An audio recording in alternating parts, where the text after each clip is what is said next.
give you a brief review of my work life and my current story. I started to work at age 15. When I retired from Nortel in June 2007, I'd been 42 years in the workforce. I spent 30 years of my working life at Nortel. As a single mom, I got back to college, got a diploma, went to work for a fantastic company that was going to give me big wages. I worked full-time on my job in customer service. My responsibilities were Asia Pacific, and I traveled the world. Nortel was a huge high-tech company that had been in Canada for more than 100 years and was extremely successful. When I retired in 2007, I was getting a little nervous about the company's financial situation and their solutions, normally through layoffs and outsourcing. So I took every cent that was coming to me and invested it. I did not take the committed value of my pension though. After all, it was guaranteed under law. There's that word guarantee. My pension is a defined pension plan based on age, service, and the pay level that you got at work.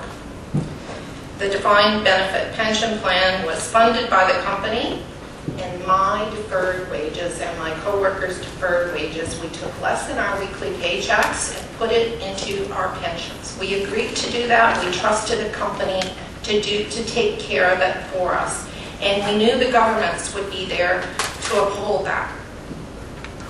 When I retired, I agreed to take only 90% of my pension so that my husband would receive 60% of that amount if I died.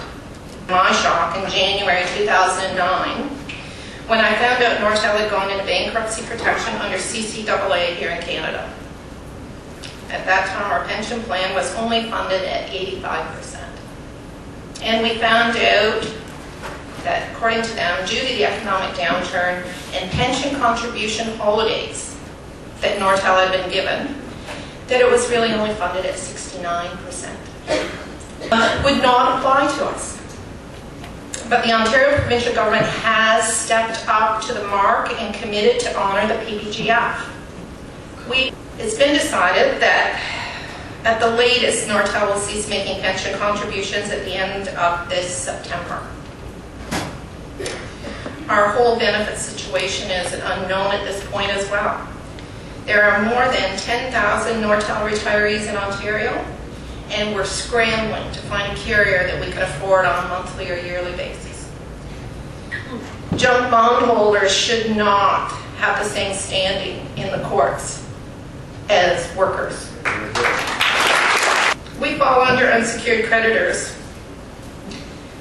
Employees should be paid out first.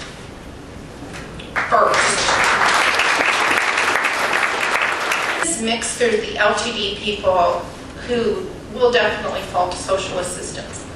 But there's also that very vulnerable group of people who are going to be without jobs because Nortel's going bankrupt. And they've either been let go without severance and layoff notice, and they've gotten benefits, and they get to get the commuted value of their pension at 69% when they save their whole lives. And they're in that group of 40, 50-year-olds.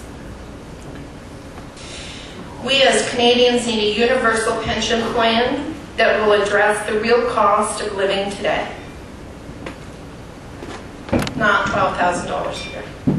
CPP in itself needs to be doubled to more adequately provide a minimum standard of living for seniors. We as workers deserve dignity and respect in retirement. We need this as a guarantee. There's that word, guarantee. Other countries have these kinds of guarantees. Now Canada needs to step up, and we can only do that with the help of each of you and your friends and your neighbors and your family. We need change. We need it now. It may not help the people at Nortel, but it's going to help you, and it's going to help your families, your children, and your grandchildren.